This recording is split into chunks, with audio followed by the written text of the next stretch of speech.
started.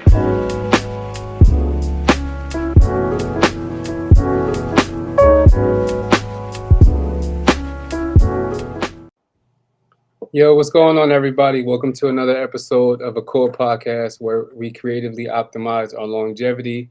I am your host, Juan Samir, along with your other host. Harry Leon. And today we have a very special guest on the show. My family, my uncle. Man, I don't even know what to. I don't even know what to say, man. This person has been an amazing mentor to me, and has given me so much inspiration, and I'm very like just honored to just watch and just learn like all the amazing things that you've done just for me and for the city of Camden, and just for just especially black people, but just people in general. And just the business acumen is second to none. You know what I mean? And just your leadership just always speaks for itself. The brother minister Wasim, my uncle, the brother minister Wasim Muhammad. Yes, sir. Thank you. Thank you, Juan, and Harry. And let me first say, how proud I am of both of you all. Watching you all grow as youngsters and seeing you all grow as men and doing some amazing things. I am not only as equally as proud of you both, I am so humbled to be here. This is one of the, out of the very few invites that I get. This is one of the ones that I'm pretty much excited about, and so I'm very, very glad to be here. Thank you both. Well, absolutely. I got a lot of things that I want to cover, but we're going to keep it as short as possible. Yes. I just want to thank you for being on the show. We've had a lot of guests from athletes to entrepreneurs, but this show right here is definitely special, definitely for the city of Camden and all of you've done throughout the years. But I just want to get down to the nitty and the gritty. Yes, sir. From Parkside, everybody knows the Walker family. Yes, sir. Being where you guys from in Parkside, right across the street from Camden High football field, and the illustrious history that your family has, bestowed on the city of Camden. I just want to get down to the root. Where do you believe your great leadership qualities came from? Well, as most leadership qualities all stem from the home, I must first give thanks and honor to both of my parents, Jesse and Alberta Walker, for one giving birth to me and being such amazing, amazing parents and having a wonderful childhood and growing up in a family. As I give my honor to my parents, I give honor to my siblings, my sisters, and my brothers, one being Juan's mother, the late Tia Amira Walker. Just an amazing time. And I, being the youngest of five children, as they called me the oops baby.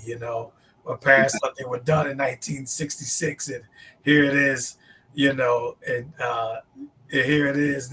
My mother was pregnant again because actually, my parents didn't start having children until 10 years into their marriage because my father was in the military in the Korean War. So they took the time and they helped, as so many families do. And, in the urban community, they helped to raise my mother's younger brothers and sister, my aunt Mecca Islam and my uncle Woodrow Miles. And, they had gotten into some things. Being from Glassboro, New Jersey, they got kicked out of school in Glassboro High School, and they had to come live in Camden with my parents, who had yet to have children, who were unsuccessful with our first two siblings, by nature, it was miscarriage. And then they had my oldest brother, Jesse Mustafa Walker, who was an amazing older brother and a great mentor to me in so many capacities, as well as all my other siblings too, as well. It's amazing. Oh man, I mean, I guess that's a perfect segue to you and Jesse being a part of the Camden High uh, sports. Just a basketball team specifically. The history that you and your brother played in the city, as far as the basketball team. Um, I don't care where I go. I'm living in Gilbert, Arizona right now, but no matter where I go, I Wow. can see the Camden High basketball team, and everybody knows the history of Camden High basketball, specifically the 1986 team, which you were a part of. Can you elaborate on just being? Oh, yeah. So let me first, as I started giving, praises to my oldest brother, Jesse Mustafa Walker, who started it, who won a state championship at Camden High School, the class of '78, which was an amazing team of Camden High School basketball legacy that sometimes get overlooked and overrated. It has some great quality basketball players. Many of them was mentors of mine to the great Billy Culberson, Dennis Still, Charles Payton, Charles Howe, and a couple other players that played football but were on that basketball team.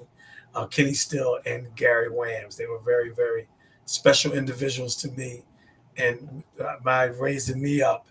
And so I got to watch. I got a chance from 1975 up until 78, which really was 70 class 74, 75 to 1978. I was the ball boy during my brother's high school years. So not only for the basketball team, but also for the football team, the great legacies and great teams that they had, from Art Still to Derek Ramsey to the late Darrell Lee and some other amazing players, Frank Green, so many Red, one of the elder Red brothers, and so many great players, Mad Dog Cook. I got to watch all that, as you stated earlier, growing up across the street from the Camden High School football field allowed me to be ingratiated in that atmosphere of Camden High School basketball and football. But I was known as the little guy that came out before the basketball team. We would run around the gym. I would lead the team out. I think I was only the third or fourth grade, something like that. So I was known as that little guy at that era. Everyone knew me at that time as Little Rookie, because they called my eldest brother Rookie. So I was Little Rookie. They didn't know my name, and Little Rook, little Rook's brother. That's all I was known by at that time. So it was an amazing time, and amazing legacy. It taught me so much, being around so many great players and athletes during that time, and being around the Camden High School legacy, the late and great Miss Roletta Cream, principal of Camden High School, the great coaches Clarence Turner and Coach Jimmy Moore, Coach Henson, who had such a great legacy, and many, many great individuals. Great. Can you elaborate a little bit on your relationship with Coach Clarence Turner? Because I know that he affected all of you guys' lives immensely, Yes, uh, yes, taking yes, your game to the absolute best level, and yes, just the history. As far as, yes. in my opinion, he's the greatest high school coach in New Jersey history. Other people could say other names and stuff like that, but when it comes down to the history in South Jersey, man, Coach Clarence Turner is obviously, his name just rings bells, man. Like I said, even with me being 33, people know about the history of Camden High, and I even was watching a documentary. I think it was like sometime maybe about 2 or 3 months ago, and it was about Muggsy Bogues, and the documentary mentioned Camden High. It was like y'all was like the toughest, foe they had. But when they had beat Camden High, it was like, they had made their mark. So that's how important, Camden Yes. High basketball was then, and it still is now, man. Can you and, just and, elaborate? and that's why I talk a little bit about the legacy, and yeah, absolutely, you can't mention the you know great legacy of the Camden High School basketball phenomenon first without starting with the great Itchy Smith, Ron Itchy Smith, who started the amazing journey of Camden High School basketball, those great teams then. And But they you went talk they went undefeated, right? Did they go undefeated back correct. to? Yeah, back to back, undefeated. The great team. So if you start with legacy, you have to start right there. But absolutely, Coach Clarence Turner, the amazing, is a legend within himself, as we called him, Green Cheese, nickname we gave him as players. But he was an amazing coach, a hell of a motivator, as his history, being a member of the actually a baseball coach, and his background was in baseball as he played for uh, the Negro League baseball. So we got an opportunity to meet some of those great players that played alongside Coach Clarence Turner that we read about in books, but they would stop by practices and come by and see us and just fill us up with so much great history of being trendsetters. And it was just a great and amazing time to play for Coach Clarence Turner, as I was fortunate to be the ball boy during my brother's years, but also to play for him. As a freshman, I have an amazing story to talk about Muggsy Bogues. I'm glad that you said that, because that's where my career really began. What Muggsy was talking about, the great Muggsy Bogues, Right. from Dunbar High School, playing against Camden High School, which is known, for basketball all around the country. And I traveled playing basketball many places, and everywhere I went at, they knew about the legacy of Camden High School basketball, and it was amazing to be so many places and traveling, including Chandler, Arizona, my brother. But it was so great to be in so many amazing places and people knowing about Camden High School basketball. So that year that Muggsy was talking about going to Camden High School, I was in the 8th grade at Hatch Middle School here in Camden, and Muggsy was amazing. I mean, Dunbar came in a little bit late, and we Camden High had the #1 player in the country, and the great Billy Thompson, who later went on to Louisville to win a national championship and also won an NBA championship with the Los Angeles Lakers alongside Magic Johnson, Kareem Abdul-Jabbar.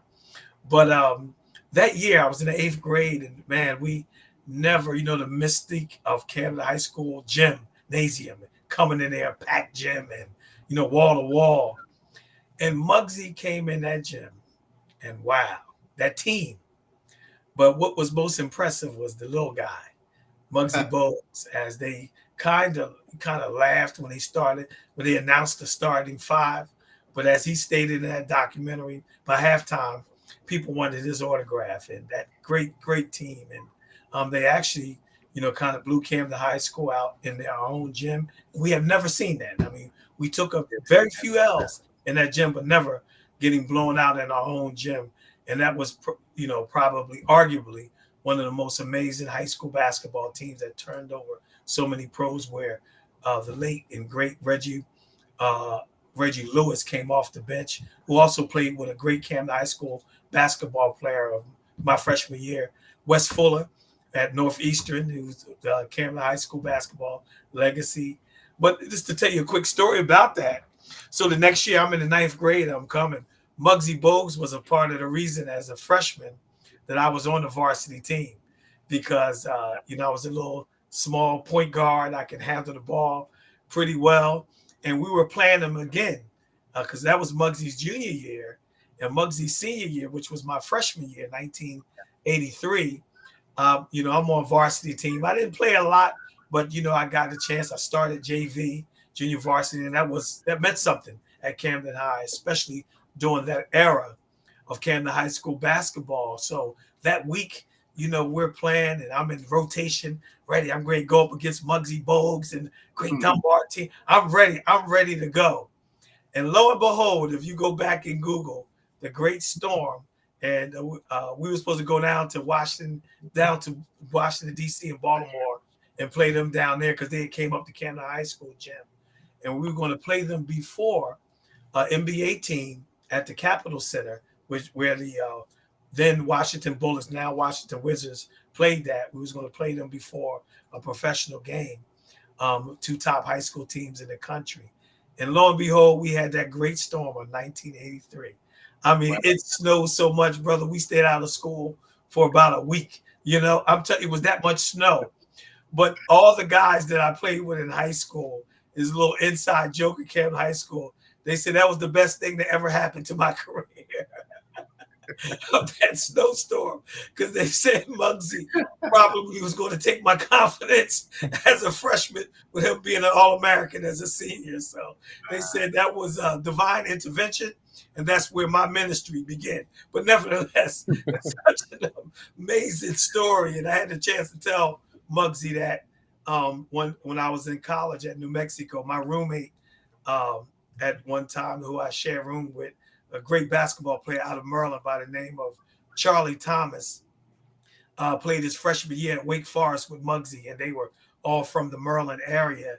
And Muggsy, when he came in town promoting his sneakers deal, he called for us, and we went there, and I got a chance to tell him that story, that great storm and divine intervention is the reason why I was at University of New Mexico playing basketball then. So that's just a great story. I thought figured out there. Good segue. I also want to talk about your time at the University of New Mexico. You being a great point guard at Camden High and having the opportunity to be at the collegiate level, obviously. I seen one of your teammates was Luke Longley. Yes. How was that, and how was your experience overall at the University of New Mexico? Oh man, it was amazing, and as I state to all of my friends and family, they know if I never play another lick of basketball, that experience, and first, giving homage to that great team of 1986, that of my backcourt partner, who's now Mayor Vic Starfin, this amazing basketball player, an amazing human being as well, and alongside of the great Lewis Banks, who went on to Cincinnati and helped to put Cincinnati back on the map as a national, on the national scene from the days that they had Oscar Robinson, and Lou Banks' term there at Cincinnati helped to put them back on the right track of the great program and playing for a legendary coach there he coaches I can't think of Bob Huggins. Who played for, that was his coach. Yeah. And he's a legend within himself. Yeah, legend within himself, and alongside Denny Brown and Sean Turner, and some amazing players that we played with at Camden High School, and playing to be a part of the #1 high school team in the country. The same year that Louisville featured 3 great basketball players from Camden High School: Milt Wagner, Billy Thompson, and Kevin Walls, in which Louisville won the national championship. And that same year, we were the nationally ranked #1 high school team in the country, going 30-0. It was an amazing time. And I got an opportunity to continue my basketball career and playing at the University of New Mexico alongside some great players there. And one of the greatest being Luke Longley, the Aussie from Australia, who went on to win some great championships alongside the GOAT, Michael Jordan, and it was an amazing time. I mean, playing in the pit, with the same kind of atmosphere, but on the 10th power of Camden High School, where basketball was so great. And what I would tell people about playing in the pit and being in Albuquerque and playing in that, the amazing Division I college basketball atmosphere was that, in Albuquerque, they had no professional team, no professional of the 4, mainstream professional sports, football, basketball, baseball, and or hockey. They didn't have a professional team there. So we were like the professional team in that area. And it was an amazing place to play college basketball at. I mean, it was great, a great experience. And I can't thank God enough for having that experience. Did they have you out there eating Hatch green chili? Oh, yes. Yes, sir, for sure. They put Hatch green on everything, don't they? Yes, they do. Yes, they do. But that could segue into the time when you were done college and you came back to Camden and started your professional career. Could you elaborate on your professional career a little bit for the people? Okay, yes, sir. Well, it has double-sided on that. During that time at the University of New Mexico, growing up as a Muslim child in a Muslim family, in a Muslim home, of course, in 1975, the Honorable Elijah Muhammad departed in 1975, and the Nation of Islam took on a different course. And I was 8 years old in 1975. And as I always was attracted and, and geared towards Islam, the upbringing. And I was just that kid that always wanted to learn and know more about things, history and religion, and my awareness and self-awareness.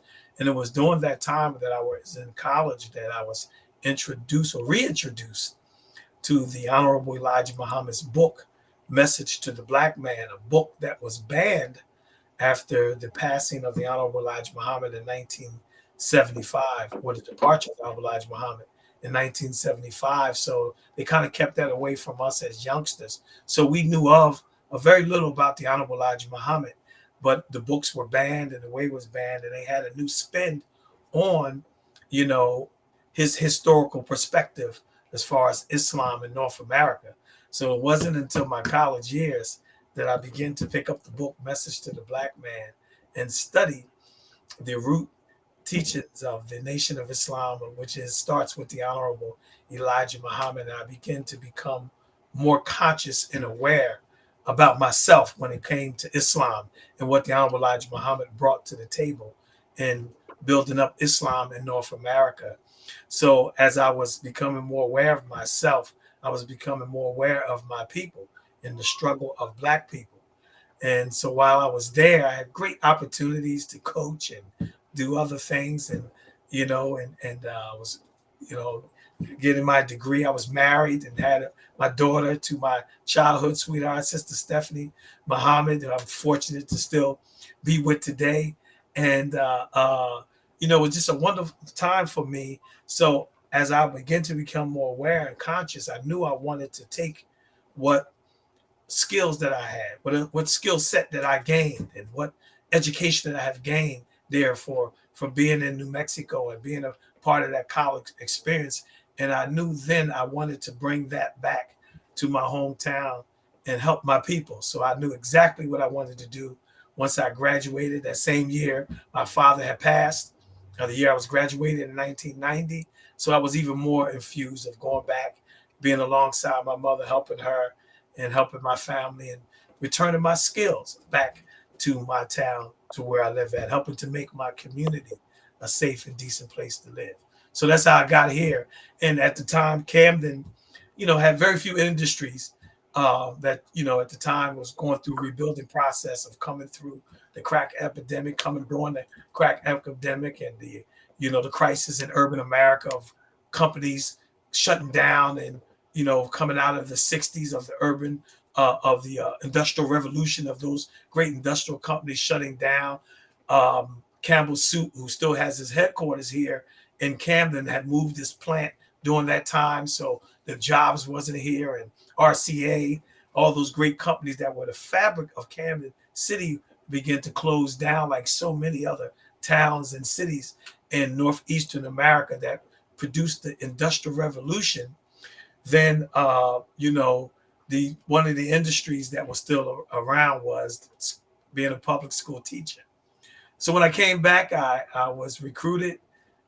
Camden City School District were looking for Black male teachers, and I decided, I had my degree, although I didn't have my degree in education. They had an opportunity for us to be what was called emergency certified teachers, where we had to go back and get our teaching certificate year to year, but yet we were allowed to teach. So that began my career in education and giving back to my community. That's awesome.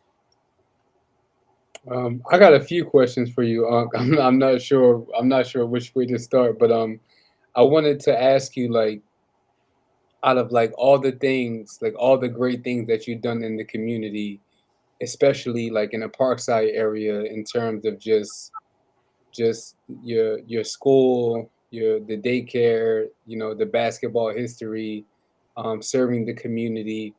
Like, what's one thing that you haven't done that you want to accomplish? I know you've accomplished a lot, so I know it's a hard question, but like, what's something that you haven't accomplished yet that you want to? Oh, Brother Juan, thanks for that question. It's a great question. And as I teach the youngsters here at our school, that, goals should always be reinvented, and there's no such thing as retiring, until death do us part. There's a great way to retire and you rest forever.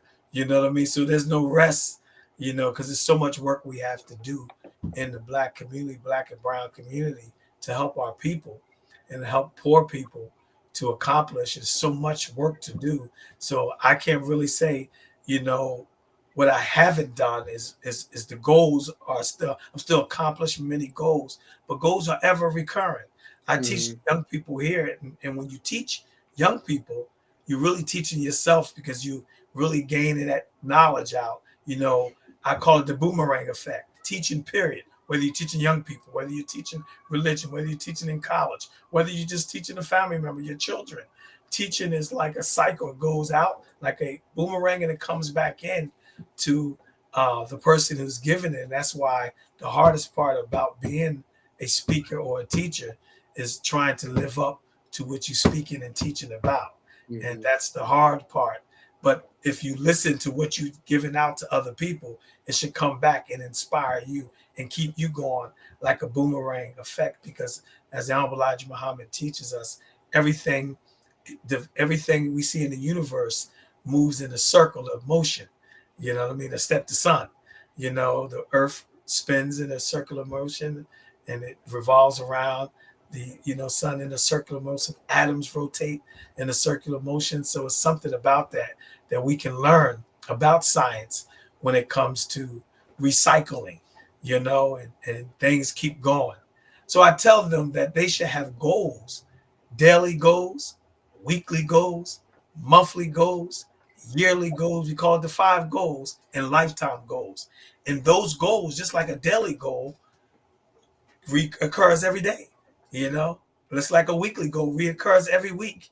Monthly goals recreate itself every month. A yearly goals Hmm. recreate itself every year. And lifetime goals, once you accomplish some of them, keep the rotation going and have some more goals to accomplish. But I think one of the uh, point out things that I've done so far was opening up, having the opportunity to reopen in Camden the University of Islam number 20, which is a private K through 12 school set up by the Honorable Elijah Muhammad and the pioneers of the Nation of Islam in Detroit, Michigan in the early 1930s. I think that is pivotal because that is something that can grow beyond me and grow beyond my lifetime, and making sure that our young people are getting what they need, the tools of reading, writing, arithmetic, and most importantly, the knowledge of themselves, which is the knowledge of God.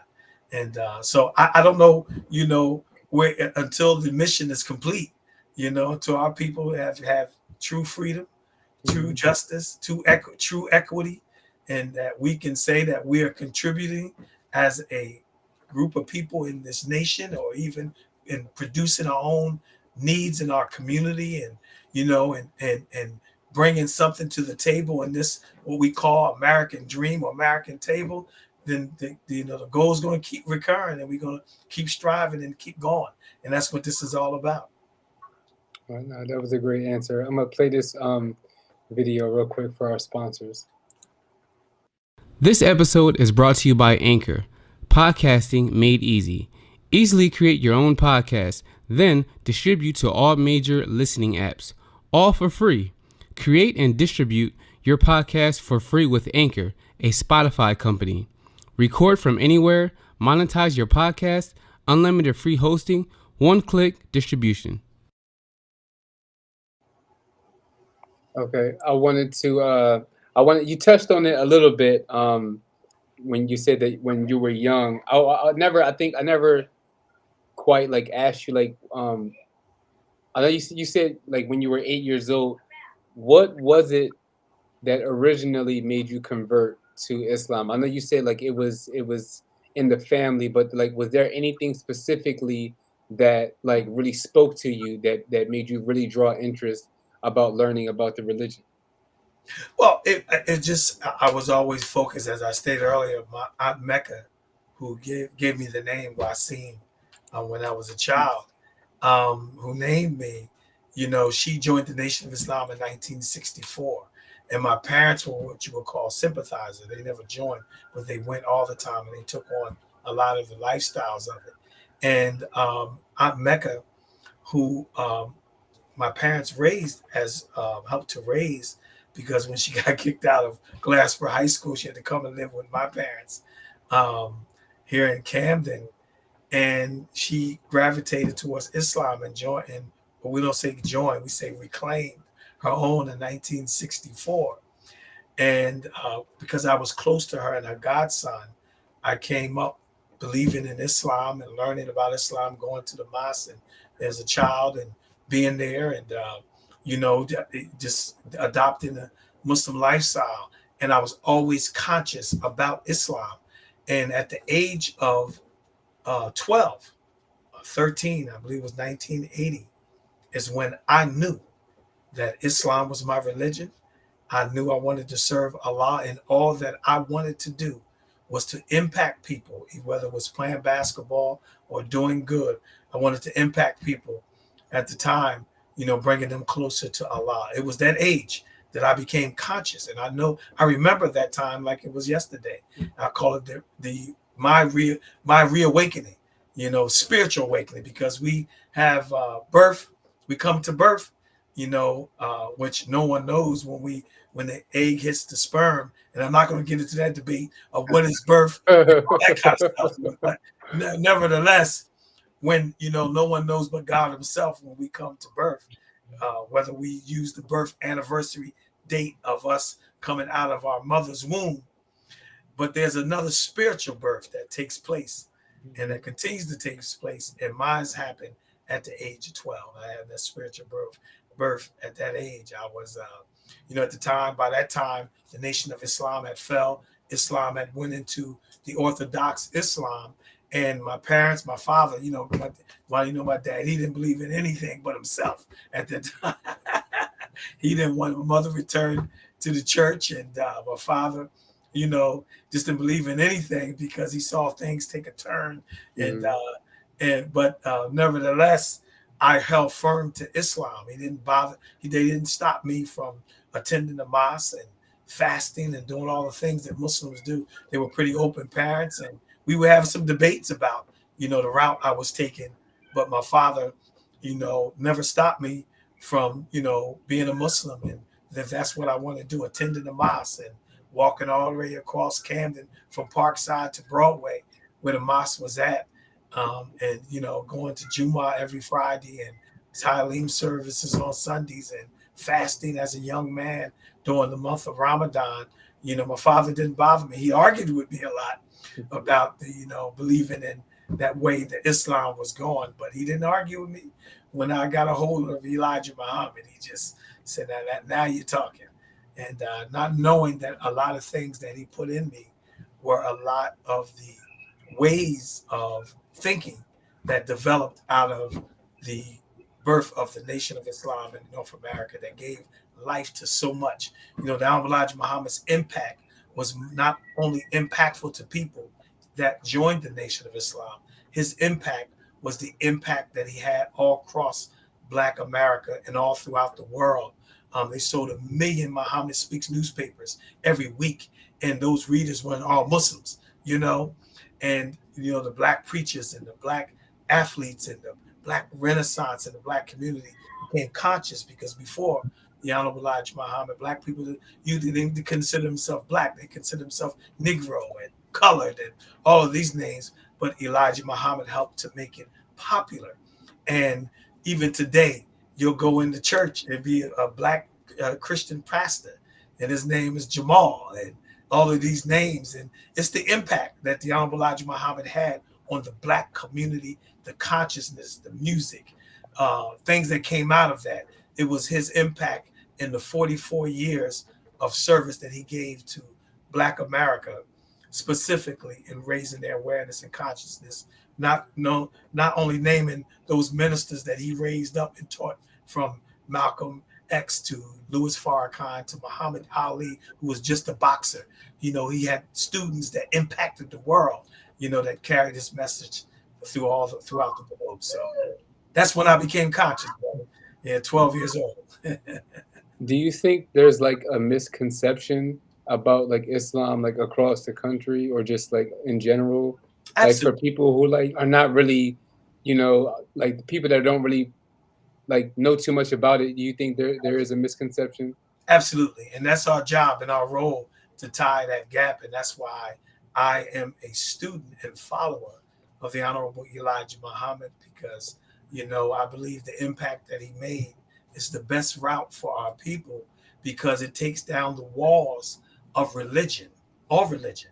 You talk about the word ecumenical, they talk about that in the Christian, faith, about being ecumenical between Baptists, Methodist, and Episcopalian, or whatever denomination there is.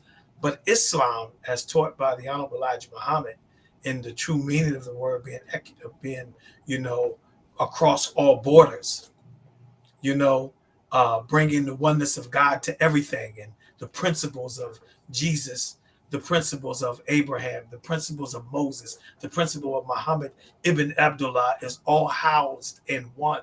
And one of the greatest, I won't say hindrance, but one of our greatest goals is to get people to put down the walls of religion that separate and bring it all as one.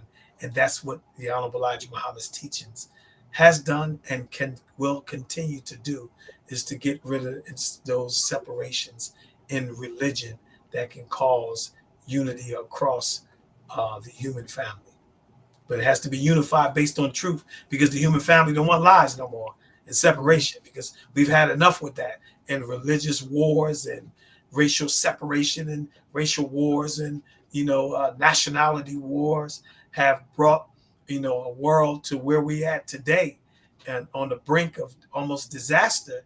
And we believe that what was given to the Honorable Elijah Muhammad can bring everything back in truth.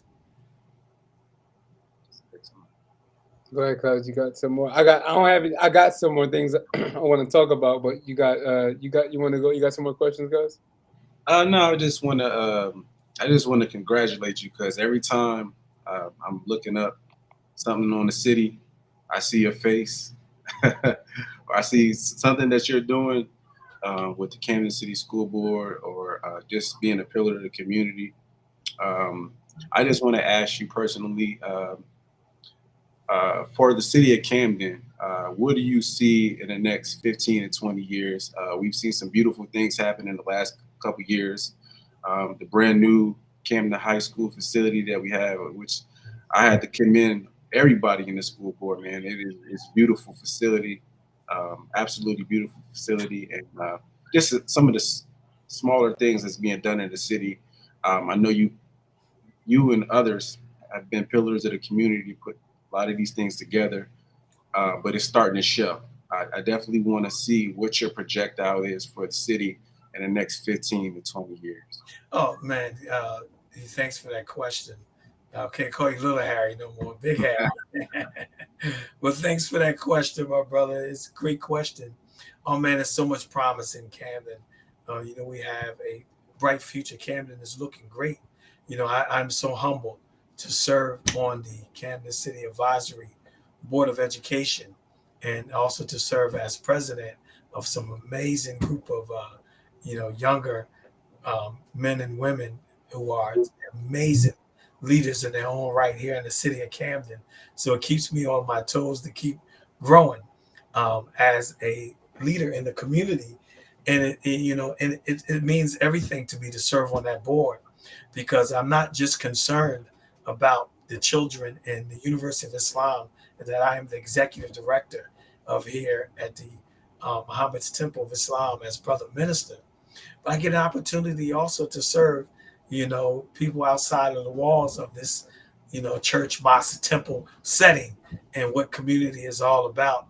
And as I always tell people, I'm not just concerned about my children's education, as I'm deeply concerned about that, but I'm also concerned about other people's children in our community, of how they are being educated. And that's very, very important to me, because my children has to grow up with them. My children have to play with them, have to walk the streets, and we have to commune in community with our community. So my view have to be broader than just the four walls of Muhammad's temple or the University of Islam, and making sure that our young people are getting a quality education and getting what they need as adults, as our great superintendent, Sister Katrina McCombs, who also went to high school with, who was the captain of our cheerleading team during that great basketball time of Camden High School basketball legacy of the 80s.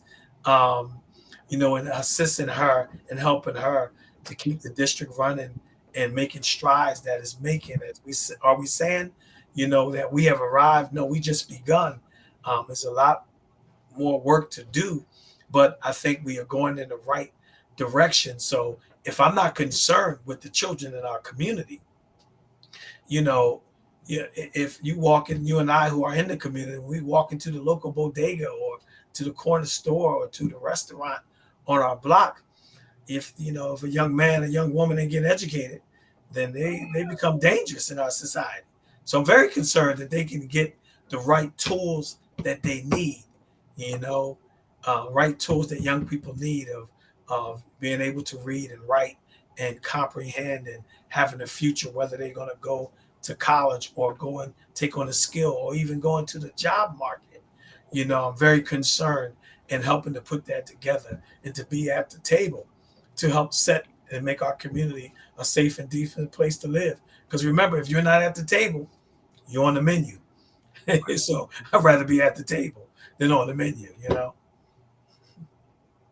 Yeah, I think the energy in the city probably definitely since the mayor Karstoffen has taken over, the energy has been just Yes. different. Yeah, yeah. In a good way though. Yeah, and you speaking to that, and that's what the energy that Mayor Karstoffen brings. I've been going over a 30 or more year relationship with Mayor Karstoffen and with school, with your mother, class of '88, him and Denny Brown, with your mother and us. But we go back so many years, and he's an amazing leader, and it's just beginning his leadership career. So Camden has a bright future because we had an opportunity to see his leadership qualities at a very young age. He's 2 years under me in the class of 1988. I'm class of '86, but when he came over to Camden High School during my junior year, I mean, you saw, what amazing, not only basketball player, but what amazing person and the leadership qualities that he had, because all of those athletic abilities, opportunities in athletics can roll over into life skills. And you saw that very early with Mayor Vic Karstoffen, and I'm excited and just as happy and proud that the city get an opportunity to see what we have seen as he was our team leader as the point guard, then as he leading our city. I'm super proud and excited, and to be serving along beside him and with his leadership along with Katrina McCombs means everything to me. I can't be in a better space and place to serve. Yeah, you guys are definitely doing a great job. I think like the culture in Camden is starting to shift and it's starting to be seen more on a national level. And I'm excited. I'm excited just to be in the city and just to be around for like 30 years to see it from when I was a kid to see it now. It's definitely going in the right direction because people like you, people like the mayor, taking it by whole and really showcasing like Camden is bigger and it's a special place than what people on the outside may have this conception about. Yeah, Um, and it's a great support team that we have here in Camden County, I must say. And some of the heavy lifting, being around, having the opportunity to be around for many years in that field, some of the heavy lifting had to be done, was done, during times when it wasn't as popular, during the reign of Mayor Red's administration, who had to make some tough decisions to get us to where we at now, that we have the opportunities to do some things in education, some things in the city. She had to make some tough decisions, and sometimes leadership is not, sometimes as you look at things as a continuing legacies of great mayors that did some wonderful things prior to Mayor Karstoffen coming, great board leaders who made some decisions that did some great things to put us to this point here in our city. whereas that we can take the baton and run with it. And we're just happy and glad to be a part of, though what Mayor Kostofin calls, as he coined the phrase, Team Camden. It was great to be a part of that. Because I'm not sure if I never told you. I think I was like 12 years old. This guy is so good that we was in Camden High Park, right? It was me and Kader. We literally slept at the courts. You know what I mean? Like every day, obviously because we lived across the street. So one night, um, Uncle Wasim came. He came to the park, and I'm telling you, this game was so legendary and it was so hard because it was 2-on-1. It was me and Kadir versus Uncle Wasim, and I think we won barely. We won barely. So he was so good, and we were so young, but he still like it was like that was one of the most vivid memories of like, okay, this is it was a special memory in our family. Yes. And just the basketball culture, you felt it. You know what I mean? That was I know Kadir probably talks about that to you a lot, but that was one of the great that was a great memory like that I had with you from a very very young age, and and, I and still remember that. Yeah, and Juan, your mother, my sister Tia, the late Tia Walker, was one of my greatest supporters, and we looked like each other, and, out of most of our siblings, and she supported me so much, man, and encouraged me. He just would call me just to say, hey, brother, I ain't talked to you in a long time, stuff like, I love you, I love you, I love you, and I just go. That's all she wanted to say. She didn't want to say too much. She wasn't a person with a lot of words, and I can't thank her enough for that. Our sister, Aunt Tammy, also played basketball too, as well. And basketball is running that family, man. Hmm. Knew that we was going to play. Niece, her daughter Manera, played basketball, and we just that's what we do. Kadir and Nafi, and all of them guys play basketball. I'm just particularly proud, man, of all of y'all and what you all becoming, and seeing you all take the baton, man. And just like y'all probably beat me because I was getting old and I got tired, you know. But we're gonna get older and less energy, I would like to say, Yeah. in the struggle to accomplish all the goals that we want. But just as I stated, as Mayor Karstoffen, as and Mayor Red made some great tough decisions that led to the greatness and the space that we see Mayor Karstoffen in. It's the same thing about life, that cycle, man. That I hope to put us in our community, our family, and people here in the Parkside Gateway community in a space that, you know, once I'm retired and gone, I'm talking about retired in the earth. That's the only retirement we know, is the fact that others can continue to pick up where we left off at, the impact we made, and keep moving forward. That's what it's all about. Yeah, it's fitting that the Sixers practice in Camden because it seems like from what you're saying, we all just got to trust the process. I feel Correct. like if we trust the process, like you said, the baton is passed from your generation to our generation to the next, and it's just great. But before we leave you, before we get you off the show, I gotta ask you a question. I gotta put you on the spot. Go ahead. The 1986 team against today's team, the Oh, Camden High basketball team of oh today. man, oh About the man. new team of today's time. I'm gonna go with the young guys today. DJ Man, Wagner, they playing. they They playing. awesome, brother. They pretty awesome, bro. They pretty awesome. If I had to bet my money, I'll bet my money on today. I'm Wow, that's crazy. not gonna be biased, I know man. y'all was good. I Them know guys, y'all was good. yes. But these youngers, man, they coming with it, man. And Yeah, yeah. They're it's beautiful amazing. to see. The Bradshaw kid and the other Mhm. players that they got playing on that team, they're great, man. 4-year starters, man.